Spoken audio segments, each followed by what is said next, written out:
yo así como que entendí, como que íbamos a poner a los que quisiéramos que nos hiciera una segunda revisión y que nos actualizara la calificación, que lo publicáramos en un foro. Ujú. Y bueno, ya que se revisaron a lo mejor los exámenes, preguntarles si se nos iba a revisar eso para mejorar la calificación, o ya nos Sí, íbamos a tener que esperar a la regularización, por así decirlo, o para mejorar nuestra calificación final hasta el final. no. Ya, de hecho, algunos ya les estuve revisando.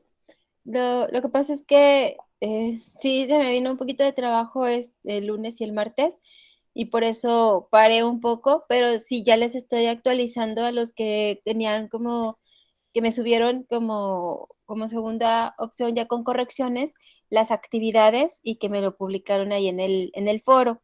De hecho, salieron algunas aclaraciones y pues también ya estoy tomando nota al respecto para que no se vean perjudicados. Porque bueno, es que no me pusieron la actividad y cuando eran más de una actividad, pues sí, yo me iba solamente con una. La idea de cuando venga el periodo de regularización y puntos extra, yo les recomiendo que se centren más en los puntos extra, porque en realidad la mayoría de ustedes, de los que han estado cumpliendo regularmente, pues no tienen, o sea, no tienen un promedio donde pudiéramos preocuparnos tanto como para hacer una de regularización y aparte hacer la de puntos extras. Entonces yo les recomiendo que los que vayan bien, pues lo de puntos extras y regularización es básicamente para aquellos en los que ya dejaron de entregar algunas actividades o que no presentaron su examen. O sea, eso sí tienen algunos criterios específicos. Entonces, yo considero que la mayoría, o sea, los que se conectan y que normalmente están mandando mensaje para poder hacer las correcciones y que están preocupados, pues sí, no van a tener problemas con su promedio. Ok, gracias, maestra. De nada, pero cualquier cosa, pues me puede mandar mensaje. Sí, ya debe de quedar esta semana por completo todas las correcciones de los que publicaron en foro.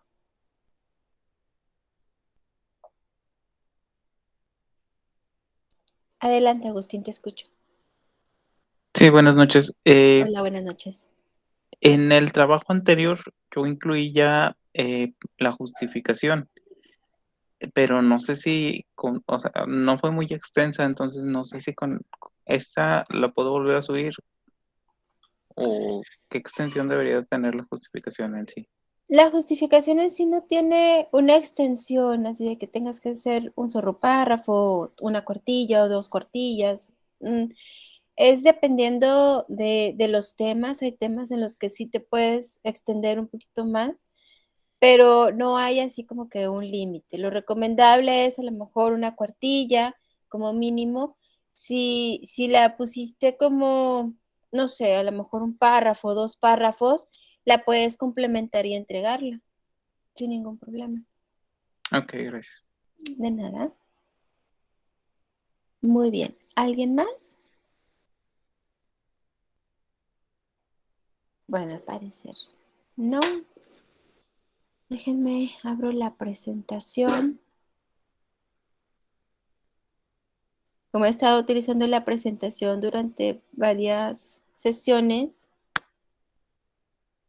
porque se van entrelazando, eh, déjenme nada más ubico en la que nos quedamos.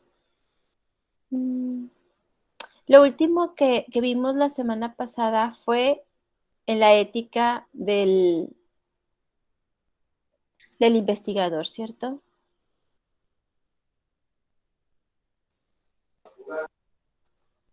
Sí, maestra. Sí, ¿verdad? Ok. Sí, muchas gracias, Guadalupe. En cual la ética, digo, tal vez no sea tan prudente lo que voy a mencionar. Sin embargo, creo que sí es muy importante darle esa, eh, esa,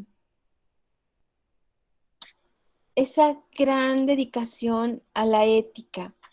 La clase pasada, cuando hablamos de la ética, vimos que es muy subjetiva aunque ya tenemos estatutos en nuestro centro de trabajo, en diferentes partes donde nos hemos desarrollado, que siempre manejan un código de ética, nos damos cuenta que realmente está solamente plasmado en papel. O sea, realmente que todos lo cumplan al 100% no está tan sencillo y lo observamos y experimentalmente lo podemos vivir de manera diferente, sobre todo si estamos involucrados en la educación, en el cual por cambios como este de la pandemia, por cambios diferentes que ha sufrido durante todo el sistema educativo, pues podemos darnos cuenta de que en muchas ocasiones decimos, es que esto que me están pidiendo no es ético. Sin embargo, dices, ok, ¿qué pasa si no lo hago? Pues lo más probable es que pierdas el trabajo o que te empiecen a reducir horas o que empieces a ver alguna situación que no es correcto, que sigue siendo una falta de ética. Y tenemos otro rollo como es la inclusión y todo eso. Entonces, eso que vivimos, que es vivencial, con respecto a lo que está plasmado en códigos de ética, no es congruente. Entonces, la pregunta es, ¿cómo me debo desarrollar? Porque, pues, no es que yo esté de acuerdo, yo sí puedo identificar lo que es la ética, pero pues tampoco puedo darme el lujo de que pierda todos mis trabajos, porque te das cuenta de que hay cierto común denominador o que me vea afectada. Es que es lo que tenemos que hacer. Bueno, hay cosas en cuestiones de laborales y todo que son muchos intereses o otros factores, pues a lo mejor nada más cumplir con lo que tenemos que cumplir, decir lo que tenemos que decir y irnos por el camino en el cual estamos nosotros fiel, bueno, más bien convincentes de que eso es lo correcto, que es al fin y al cabo lo que queremos es que se logren los objetivos. ¿Cuáles son los objetivos? Que los alumnos desarrollen sus competencias, habilidades, las necesarias para poder seguir avanzando y que en un futuro puedan ser grandes profesionistas. El logro de objetivos es lo que nosotros nos tenemos que plasmar. Si nos vamos a la investigación, es nuestra investigación. Ahí sí nosotros decidimos qué es lo que es llevarla con ética. ¿Qué es lo que tenemos que hacer para llevarla y cumplir con ética? Aún así, también se da que hay opciones en las que no cumplen con lo que está establecido como ética del investigador.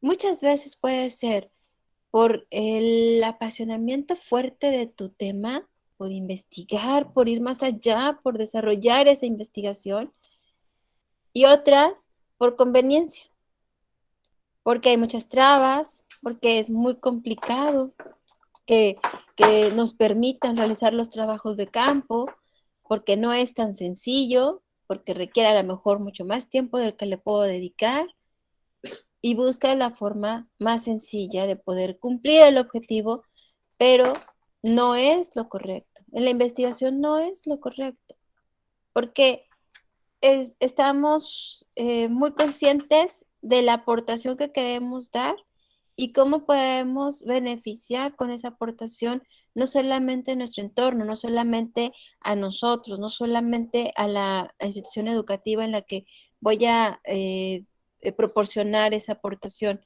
sino a la sociedad, porque nosotros detectamos un problema y ese problema al momento de obtener respuestas o obtener qué es unos resultados, puedo tomar mejores decisiones.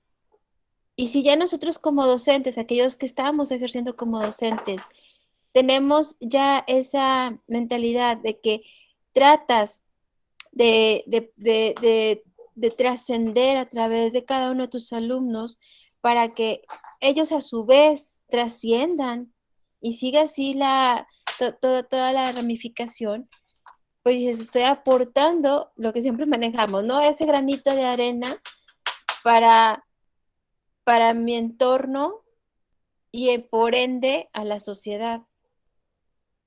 Entonces, por eso es muy importante la ética. La ética nos permite a nosotros marcar con el ejemplo lo que está establecido. No es tanto lo que yo pienso que es correcto, lo que ustedes piensen que es correcto, sino lo que ya está establecido y que se tiene que realizar para que se pueda considerar que realmente se ejerció con ética. Aquí viene que generalmente se considera que la ética trata de las opiniones sobre lo que es correcto o erróneo, apropiado o inapropiado, bueno o malo. Naturalmente, pues existe cierto grado de desacuerdo sobre cómo definir lo que es éticamente correcto en una investigación, pero es una cuestión muy importante de creciente interés para los ciudadanos, los investigadores y los legisladores.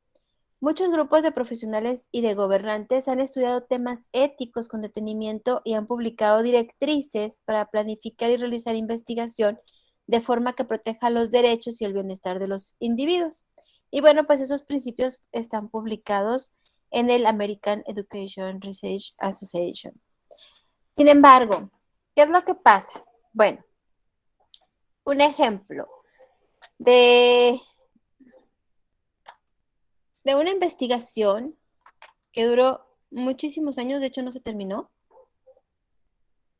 El investigador estaba tan involucrado en descubrir qué pasaría con 3 hermanos nacidos el mismo día, solamente con diferencia de minutos, pero que tuvieran entornos de desarrollo diferentes.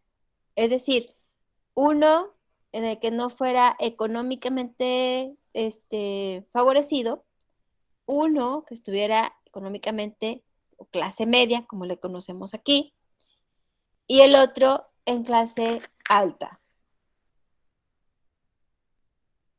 Dices, ok, pues así platicado, dice que interesante, ¿no? Saber, a ver, que se desarrolló tanto su niñez, bueno, vamos a ponerle de bebé, bueno, nacido, el crecimiento que da de niñez, adolescencia, adultez,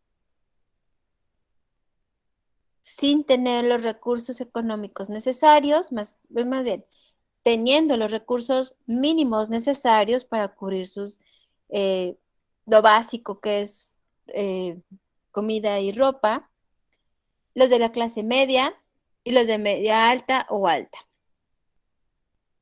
Así platicadito y escrito dices, o sea, qué padre. Pero ¿quiénes son nuestros objetos de estudio? Seres humanos. ¿Cómo puedes separar a 3 hermanos nada más para hacer un experimento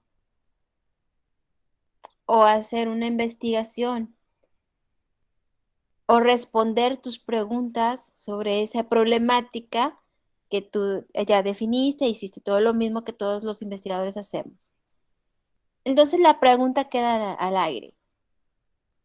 ¿Está actuando con ética ese investigador?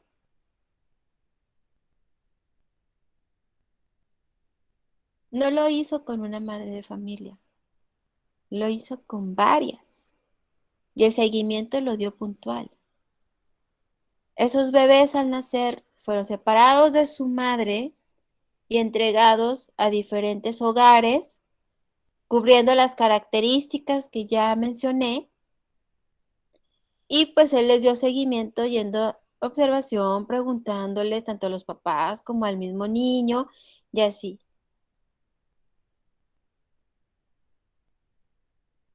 Pasaron muchos años y eso de que dicen que la sangre llama pudo haber sido ese factor. Se reencontraron esos trillizos,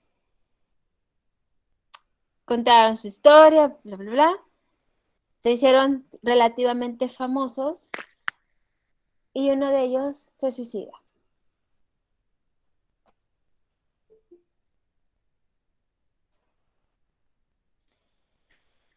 No tuvieron acceso a los archivos de la investigación.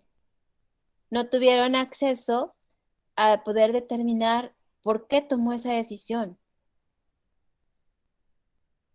Teniendo familias, teniendo todo, o sea, ¿qué es lo que pasó?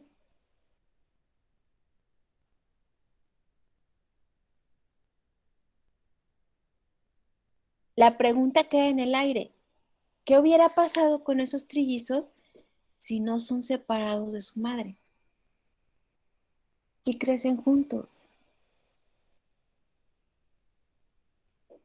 Y a raíz de que se encontraron esos trillizos, salieron que eran otros más los que habían pasado y por eso dentro del documental pues mencionan que, que fueron mínimo tantas mujeres con las mismas características, creo que eran madres solteras, que no tenían posibilidades económicas para sacar adelante a sus bebés porque pues también eran un embarazo múltiple. Entonces tenían esas mismas características todos y bueno, pues ellos les brindaban ese apoyo de que nacieran, pero pues les quitaban a sus bebés.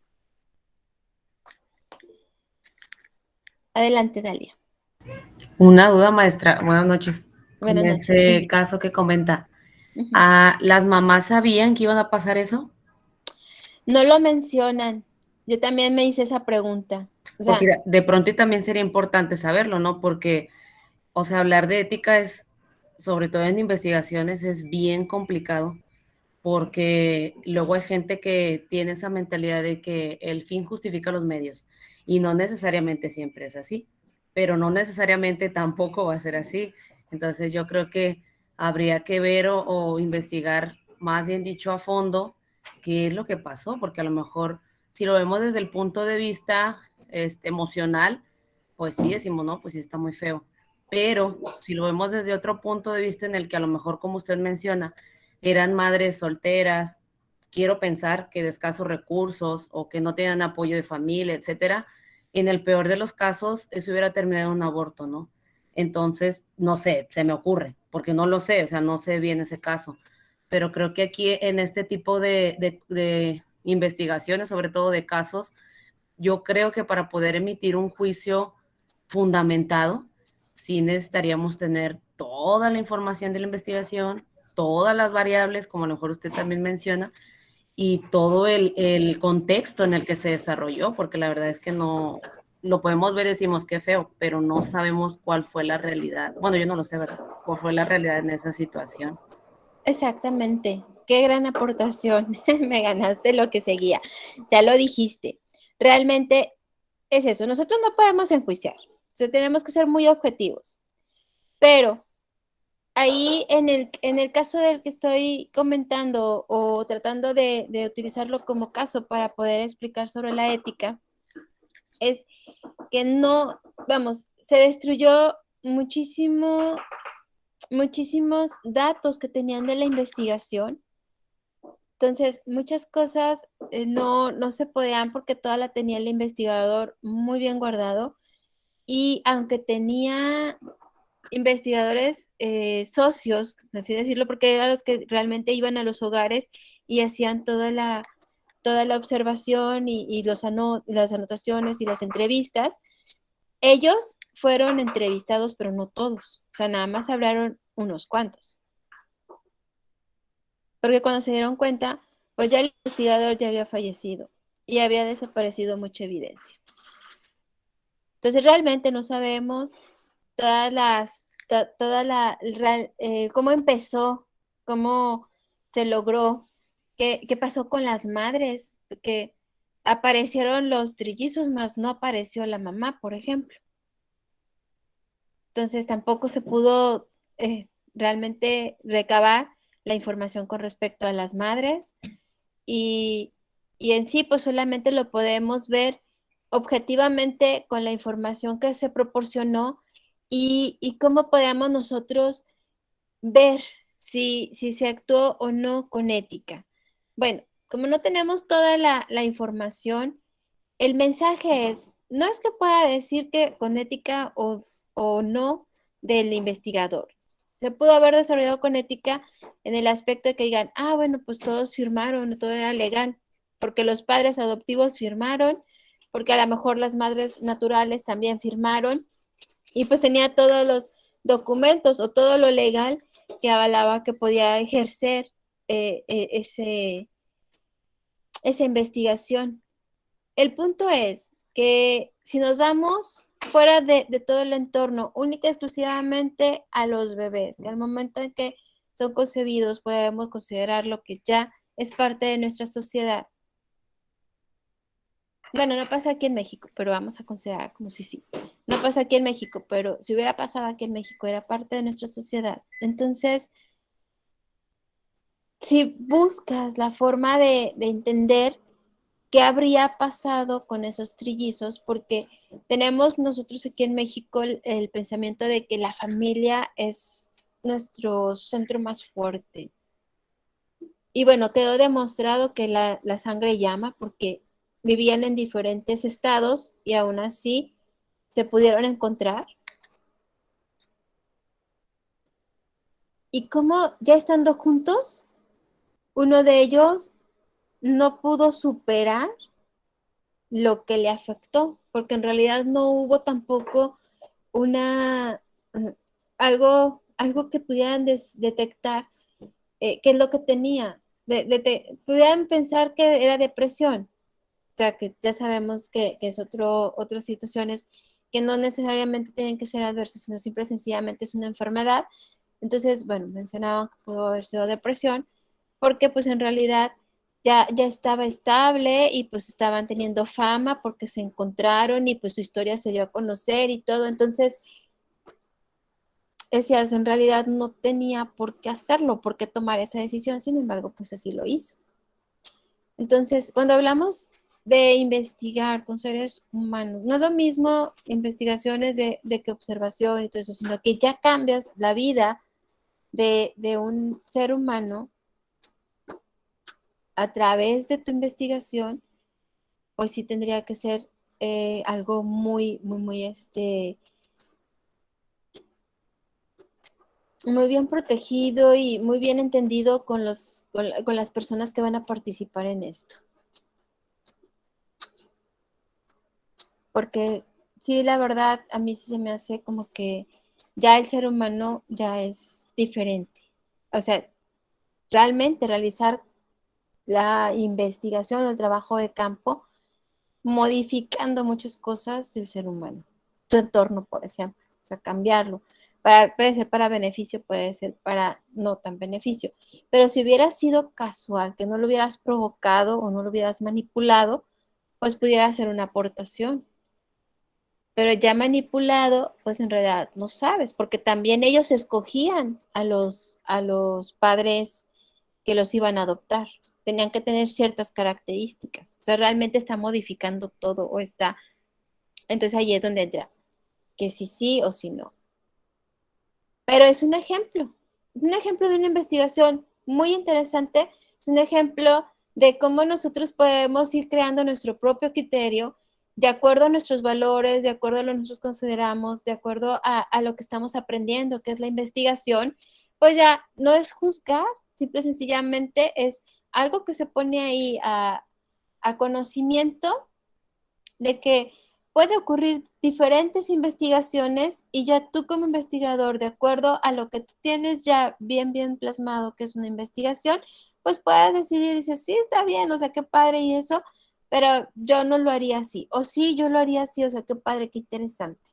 Entonces, ahí es donde volvemos otra vez. Aquí no es de que si es correcto o no es correcto, no somos nadie para mandarlo porque todo es diferente, o sea, es subjetivo, pero pues sí es importante ponerlo sobre la mesa. En cambio, en cuanto a los lineamientos que sí ya están establecidos, pues van directamente a que cuando tú realices investigación, pues tienes que mencionarles a las personas. Por ejemplo, ustedes cuando van a entrevistar, pues tienen que ser muy cautelosos de mencionarles que es única y exclusivamente para la investigación, que se va a respetar su identidad, no aparecen fotografías, no esto, o sea, si tienen que ser ustedes muy específicos, ellos tienen que firmar para que puedan sustentar que realmente está de acuerdo en que ustedes manejen la información para su investigación, o sea, sí se lleva a cabo ciertos lineamientos en los cuales te protege porque es con la finalidad de realizar tu investigación y no con otros fines. Pero pues para eso es muy importante que ellos estén enterados de qué es lo que se va a hacer, para qué se va a utilizar su información y que no van a aparecer, o sea, cuidar las identidades, que todo sea realmente como anonimato y pues, mucho cuidado, sobre todo cuando se tratan de menores de edad. Ahí también tienes que estar con los tutores legales. ¿Ok? Entonces, eso es lo importante. Muy bien. Bueno, continuando desde acá, bueno, ahí les dejo algo de reflexión con este caso. El investigador, pues, principal de un estudio es el responsable de los patrones éticos en los que se diera el estudio. El investigador debe informar a los sujetos de todos los aspectos de la investigación que podrían afectar sobre el deseo de participar y contestar todas las preguntas de los sujetos acerca de las características que pueden tener efectos o consecuencias adversos, que es lo que les acabo de mencionar. Y pues el investigador debe ser tan sincero y honesto con los sujetos como sea posible. Normalmente esto implica una divulgación completa del propósito de la investigación, pero existen circunstancias en las que ocultar información sobre la investigación o engañar a los sujetos puede estar justificado. Es decir, si tú dices, es que necesito, por ejemplo, lo de los exámenes, que es lo que les mencionaba, que casi siempre pues tratamos de que nuestra muestra no sea nuestro grupo, porque tú diseñas tu instrumento donde vas a evaluar. Y pues se pudiera malinterpretar que tú, bueno, pues como tú ya conoces que viene el instrumento, pues obviamente te vas a asegurar que tu grupo pues lo domine para poder poner el antes y el después y establecer esa mejora en el aprendizaje, en la comprensión, lo que ustedes hayan considerado. Entonces, otra vez queda ahí en la pregunta al aire. ¿Actúa con ética o no actúa con ética? Pues eso es que viene en el programa. Se animo que no lo vea, solo tengo que ver. Son temas que vienen en el programa, pues con eso se diseña el instrumento. Y dices, bueno, yo como docente, pues di la clase como siempre lo he dado cuando doy esta clase. O sea, no enfaticé, si antes encargaba 5 ejercicios, no les encargué 15 o 20 para que lo pudieran dominar. Entonces, ahí es donde sí es muy importante. Muchas personas pues pudieran considerar que como fue con tu mismo grupo, pues tenías esa ventaja, que si a lo mejor los resultados pudieran ser diferentes si lo hubieras hecho con otro grupo. Sin embargo, sabemos perfectamente, porque nos conocemos, porque nosotros tenemos esa capacidad de separar, porque estamos acostumbrados. Al momento en que entras a la institución educativa, dejo de ser Carla y Dalia para convertirme en el docente de esa institución educativa. Entonces, estamos acostumbrados a separar nuestra vida personal con nuestra vida laboral. Entonces, sí se puede lograr esos resultados que realmente sean una gran aportación, ¿ok? Pero ahí depende cómo lo manejes, porque también se puede dar que, ok, pues quiero que realmente demostrar, bueno, pues entonces les voy a encargar no 15, 30 ejercicios, porque necesito que lo dominen súper bien. Entonces, también ahí, pero eso solamente lo vas a saber tú como investigador. ¿Okay? Bueno, entonces, es lo que nos está mencionando aquí. En cuestión de que a veces es justificado ocultar la información. Bueno, parte de esa objetividad, si tú conoces a las personas a que les vas a aplicar los instrumentos, pues no les dices que les vas a aplicar un test o un examen y que ese examen es el mismo. O sea, eso no lo tienes que decir. Tú solamente le vas a decir, estoy haciendo investigación, quieres participar, bueno, pues voy a medir qué grado, que si se mejora la comprensión con respecto a esta materia. Voy a aplicar diferentes instrumentos, observación, evaluación. O sea, en evaluación están los tests. No, pero no necesariamente tienes que decirle, es el mismo test, lo voy a aplicar al inicio y luego al final. no les dices todo eso, solamente les hablas de manera general. Entonces, por eso menciona que no es que estés faltando a la ética, sino simple y sencillamente para que sea esa imparcialidad, tú estás manejando información la que necesitas saber para que no haya esa manipulación en los resultados, sino que realmente sean resultados viables, confiables y que nosotros lo podemos utilizar realmente como una aportación, ¿sí? A eso se refiere lo que estaba mencionando con que son justificados. Ocultar información significa que se revela a los participantes solo una parte del propósito de la investigación y esto puede hacerse en estudios en los que una divulgación completa afectaría seriamente la validez de los resultados. Por ejemplo, en una investigación sobre las actitudes raciales de los estudiantes, puede ser suficiente informar a los alumnos de que el estudio indaga sobre las actitudes hacia los demás. No necesariamente decirle que es enfocado a lo racial, porque entonces cuando estén haciendo el trabajo de campo, todos los involucrados pues van a evitar hacer, o sea, generar esas actitudes, sino hacer todo lo contrario, pues para que no quede registrado. Entonces es por eso que dice que sí es importante considerar esos aspectos. ¿Ok? Y bueno, pues es muy importante que los sujetos deben ser protegidos de malestar físico y mental, daño y peligro. Si cualquiera de estos riesgos fuera posible, el investigador debe informar a los sujetos. La mayoría de los estudios requieren que el investigador obtenga el informe de consentimiento de los sujetos antes de que participen en la investigación. El informe de consentimiento pues se consigue proporcionando a los sujetos una explicación de la investigación, la oportunidad para finalizar su participación en cualquier momento, sin penalización y la divulgación completa de cualquier riesgo asociado al estudio. El consentimiento normalmente se consigue solicitando a los sujetos o a los padres de los menores que firmen un formulario que indica que han comprendido la investigación y su consentimiento para participar. Casi todas las recogidas de datos en colegios públicos que requieren la participación de los alumnos más allá de los exámenes normales, pues necesitan los permisos de los padres del distrito, de nuestro sistema, de nuestras autoridades y del director, o sea, las autoridades de la Secretaría de Educación y el director, aunque lo están generalizando porque es internacional. Y bueno, pues es muy importante también la información obtenida acerca de los sujetos, que debe ser confidencial, a menos de que previamente se acuerde lo contrario a través del consentimiento informado. Por ejemplo, las instituciones educativas. Hay instituciones educativas que dicen, adelante, puedes poner sin ningún problema el nombre de la institución, al contrario, a nosotros nos conviene porque pues es un documento oficial, es una investigación y pues nosotros también ahí le podemos poner un plus. Otras te dicen, nada más no quiero que aparezca. O sea, puedes mencionar una investigación que se encuentra ubicada o que la institución educativa prefirió que no se pusiera su nombre y se va a manejar como la institución o algo así, ¿no? Entonces, esos puntos sí tienen que quedar muy claros. Dentro de la institución también, pues ustedes tienen que protegerse siguiendo las normas legales que ellos les pidan, porque pues también tienen lineamientos y también tienen que ir de acuerdo a sus políticas, de acuerdo a sus reglamentos.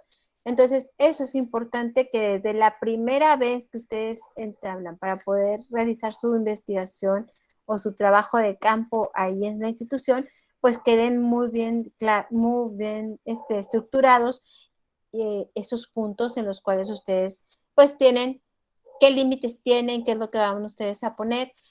Si ustedes no los declararon en la delimitación, pues los pueden incluir para que ahí quede ya con la nueva información.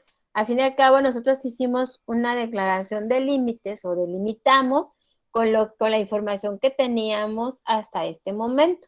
Ya después ustedes pues ahí la van confirmando o cambiando dependiendo del caso y también la pueden ir actualizando en el aspecto de contenido con respecto a lo que les va diciendo la institución. Entonces, todo eso es muy, muy importante.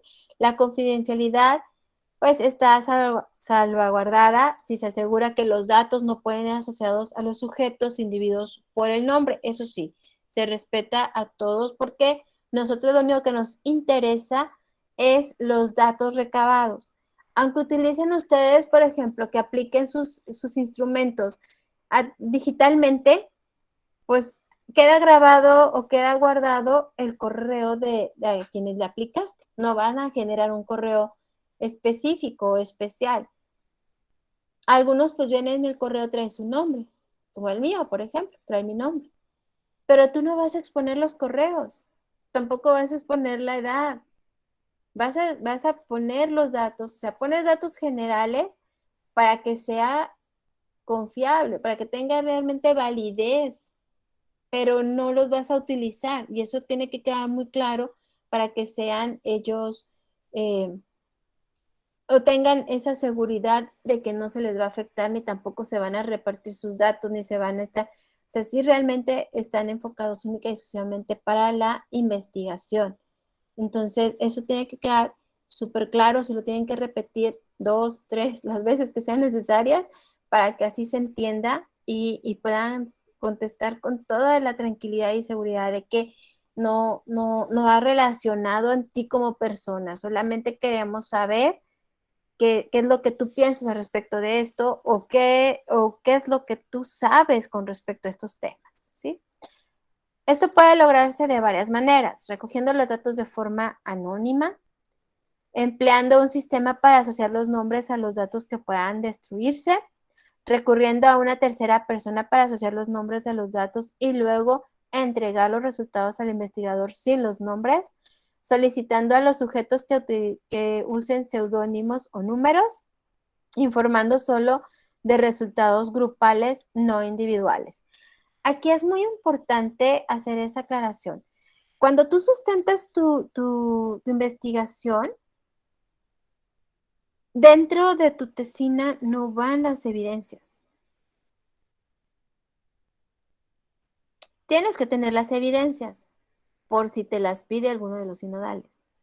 Pero en realidad tú en tu tesina no pones las respuestas de los instrumentos que aplicaste. Entonces, si le aplicaste a 20 niños, no vienen los 20 test, no vienen los 20 cuestionarios, no los pones. Esa es evidencia que tú guardas por si te la piden cuando estás sustentando. Pero el momento en el que ya terminó la investigación, esa evidencia pues se recomienda que se destruya. ¿Por qué? Porque si tú la tienes guardada en un archivo en tu casa, o si la tienes guardada en un archivo de tu escuela, sí puede llegar a terceras personas que pueden hacer mal uso de esa información. Entonces, desde ahí sí tienes tú la responsabilidad. Pero ya para sustentar, pues sí las tienes que guardar por si te las piden, pero es evidencia física. No me ha tocado escuchar que la hayan pedido, pero bueno, pues es la recomendación. Okay. Entonces sí hay que tener. ¿Por qué no la piden? Por lo mismo, porque saben que nosotros nos comprometimos a cuidar por completo la identidad de todos los que estuvieron participando en nuestra investigación con fines de aportación, no con fines de involucrarlos o realmente dar a conocer todos pues, sus datos, ¿no? Son los datos que nos proporcionan. Ok. Y bueno, para la investigación realizada a través de una institución, como por ejemplo una universidad o un sistema educativo, pues es necesario obtener la aprobación para llevar a cabo la investigación antes de la recogida de datos. No lo puedes hacer, si después ya le digo a la directora y se los presento. No, o sea, tiene que ser con consentimiento previo. El investigador tiene la responsabilidad de considerar las posibles malas interpretaciones y usos inadecuados de la investigación y pues deberá hacer todos los esfuerzos para comunicar los resultados de forma que se minimicen las malas interpretaciones.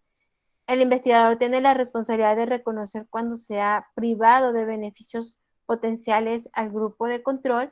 En tales situaciones, pues la importancia de los resultados potenciales debería ser mayor que el daño potencial a algunos sujetos. Por ejemplo, un programa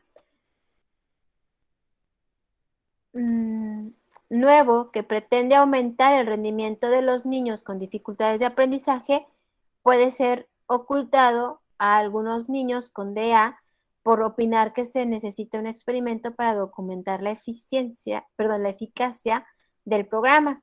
Durante el proceso se ha denegado la participación en el programa a los controles que podrían haberse beneficiado. El investigador debe proporcionar a los sujetos la oportunidad de conocer los resultados del estudio en el que están participando. Sobre todo ahora que tenemos muy, muy enfático todo lo de inclusión, pues hay que ser muy sutiles al momento de dirigirnos, al momento de realizar entrevistas, al momento de aplicación de todos nuestros instrumentos. ¿Por qué? Porque ahora sí que todo lo que podrá ser considerado o malinterpretado y eso ya afectaría muchísimo en tu investigación. Entonces, sí hay que ser muy, muy, muy sutiles, ser muy precavidos en esa situación, sobre todo en las entrevistas o cuando vas a estar en presencial, si así les toca, por lo que estamos viviendo, pues ya es híbrido, ya les puede tocar de las dos.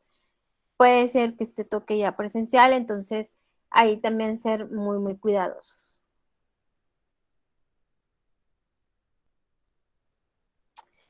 Muy bien, bueno, pues eso es lo que respecta a la ética del investigador.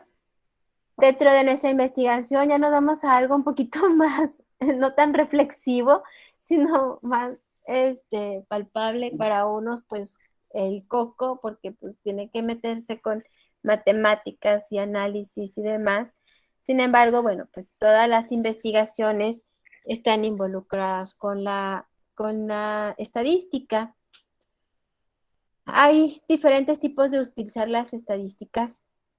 Nos topamos dentro de nuestras instituciones educativas, aquellos que nos dedicamos o estamos inmersos en la educación, pero también los que están en las empresas. Si no están o no tienes la forma de medir, no puedes hacer mejoras. En una empresa, ¿cómo se hace o que tenemos mejoras continuas? ¿Cómo se logran esas mejoras continuas? Única y exclusivamente con observación, realizando más bien aplicando diferentes instrumentos de recolección de datos y la estadística. No se lleva tanto la investigación tal como nosotros la llevamos en una tesina, pero se hacen investigaciones que sí sean viables y que sí sean confiables. Es decir, prácticamente se hace lo mismo, se ahorran todo lo de redactar, todo lo de metodología, sin embargo, sí la tienen que consultar para poder sustentar, porque al fin y al cabo es una investigación, pero no es tan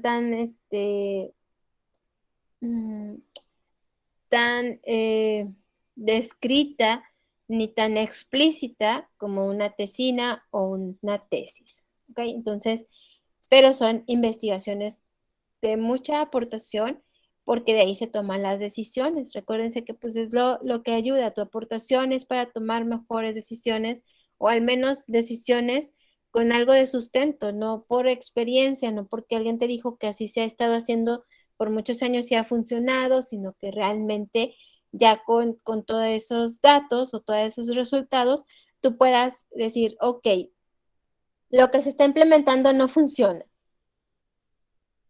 ¿Qué es lo que se necesita? Un cambio. Bueno, de acuerdo a este análisis de resultados que se obtuvieron, de haberlo realizado en el sistema educativo o en el sistema empresarial, dices, bueno, yo necesito que sean más eficientes mis trabajadores y detecto que lo que les afecta muchísimo es el tiempo muerto. Por ejemplo, que los resultados arrojaron que pues hay mucho tiempo muerto y por eso no son tan eficientes. Ok, ¿cómo voy a hacerlo? Bueno, ya implemento una estrategia en la cual pues sea menos el tiempo muerto sin que se vea afectado el trabajador y pues vamos a medir a ver si es cierto que eso es para la eficiencia. En porcentaje te dice que sí. En el sistema educativo, bueno, muy bien. Apliqué gamificación en esta materia y bueno, los resultados arrojaron que se incrementó la comprensión de los temas en un 30%. ¿Por qué? Porque a lo mejor el tiempo fue muy corto. Bueno, ya lo tienes ahí. ¿Tú como directora qué harías? Ok, bueno, en esa materia hubo un porcentaje significativo de la comprensión, en la mejora de comprensión. Entonces, voy a implementar gamificación. A lo mejor no siempre gamificación, pero sí como una estrategia muy parte de esa materia. Y bueno, vamos a medirlo en el primer semestre del año escolar para ver si arroja los mismos resultados o aumenta. Y vemos también otros aspectos. Y así se van.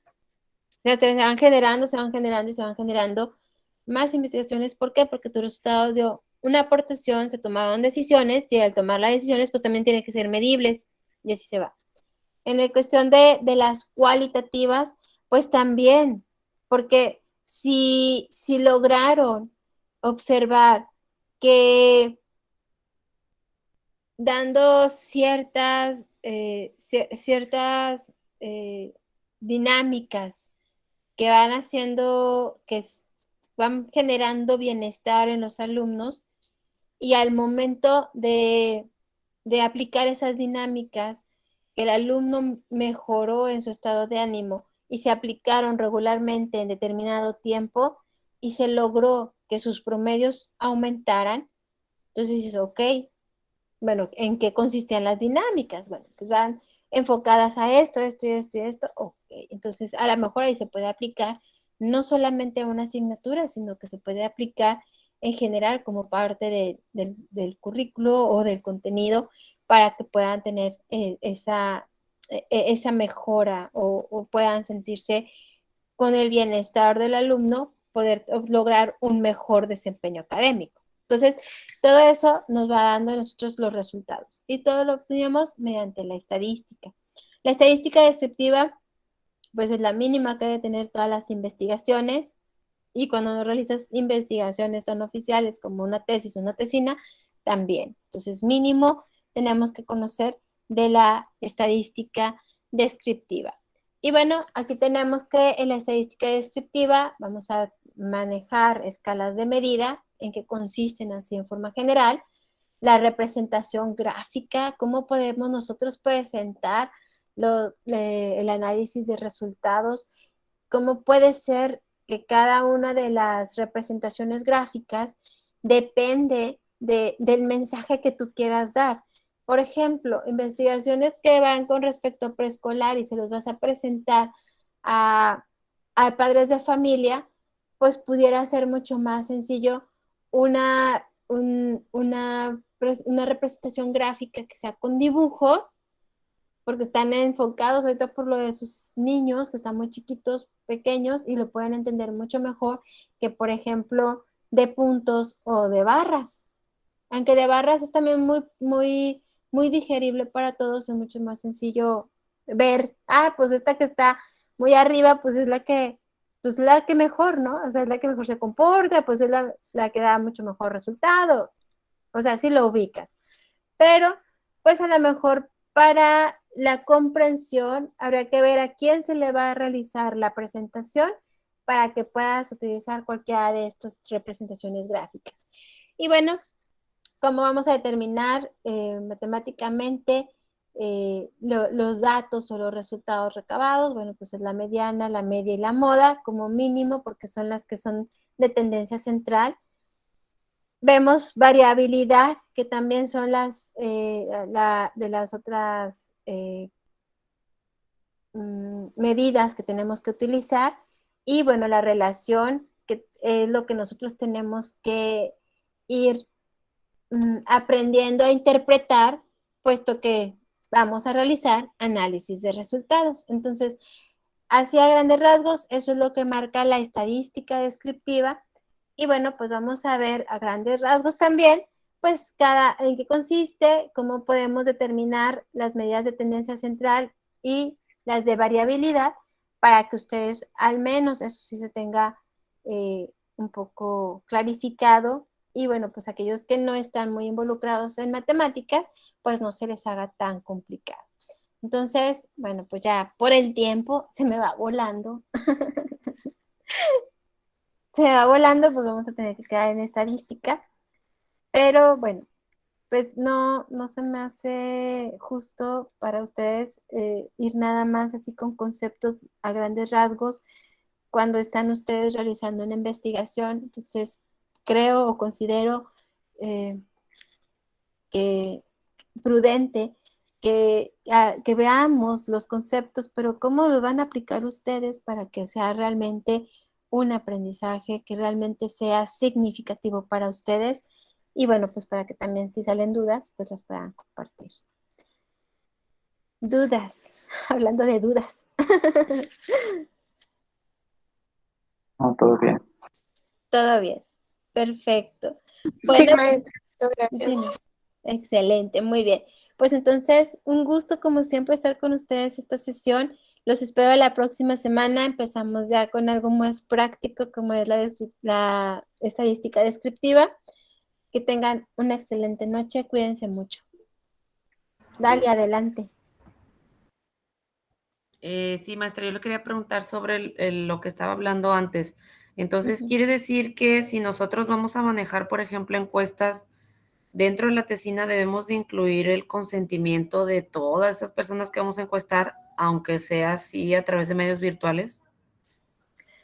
Sí, pero te lo pueden firmar digitalmente. O sea, la firma obviamente va en azul, como se tiene que respetar, pero sí tienen que estar ellos enterados, les tienes que notificar.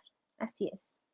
Ok. En el caso de la encuesta, bueno, la encuesta es una técnica y lo que se aplica es un cuestionario porque entra tanto en la cuantitativa como en la cualitativa. Ok, y otra duda en cuestión de la tarea que vamos a entregar el domingo. Ujú. ¿Tiene que llevar portada y eso o solamente con que hagamos la cuartilla de justificación con las referencias? Bueno, en realidad la institución tiene como lineamiento que sea la portada, introducción de un trabajo académico, el desarrollo, que sería en este caso la justificación, y la conclusión.